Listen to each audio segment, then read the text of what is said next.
Some parents definitely identify that they have a double agent living in their home. That's absolutely the case.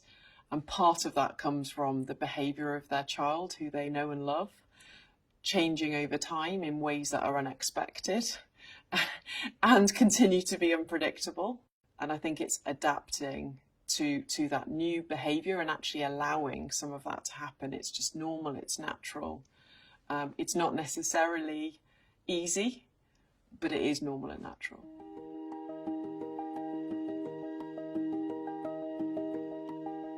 So your house is a double agent training ground where your loved agent is testing out different personalities, different strengths, different characteristics, different ways of being. And of course, you're hosting them and you're experiencing how confusing that can be.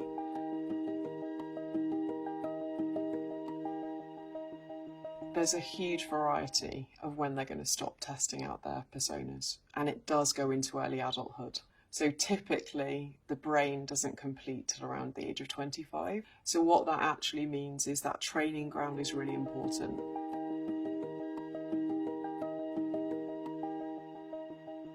I think each student will flourish if the training ground is actually very interested in them as an individual, and you can show interest in the things they like and you can show interest in the school subjects they study, but you have to do it in a very specific way. The key is listening, and that's probably the hardest technique to keep practicing. And when we talk about listening, there are 3 levels of listening.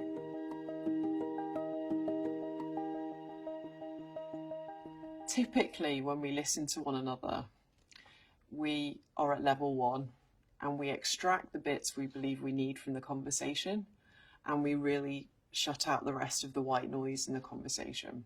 By the time you get to level 2, what you're attempting to do is gauge the emotion of the person that you're talking to, and you're trying to invest emotionally in that discussion.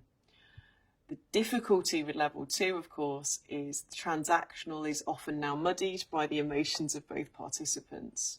So actually level 2 can be really quite stressful. And so the sweet spot is to move to level 3, where you're able to actually take a bit of a distance, you're able to listen to your child, and you're able to see them as an image of a person and not in relation to you, and that you're giving them extra time all the time to process and think.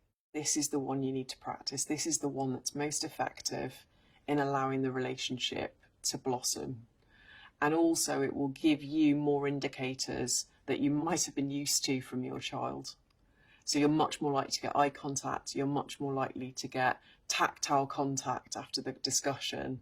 So actually you're trying to really move away from level 1 and 2.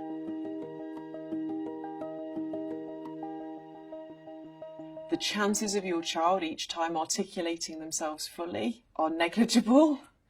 So your child will need your help to be able to decode what they're experiencing, because they may not know. It's really a question of checking back. When you said this, did you mean this? And allowing your child some thinking and processing time to come back to you.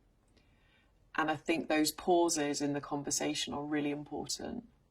And sometimes those pauses can be really frustrating and really confusing. It might appear your child's resisting your knowledge of them, or that they're putting a fence up, but actually often it's the processing time it takes for a teenager to form their emotional view of what's happening and then translate it into language. Your ability to be patient, even when it's really frustrating and confusing, is obviously to the benefit of you, your family and your child. Students do start to come out of these things, and you'll start to see recognisable flashes of the child they used to be, but with an extra maturity. But actually it's very divergent as to when this fully formed person happens. I would argue that's part of the interesting part of raising another human being.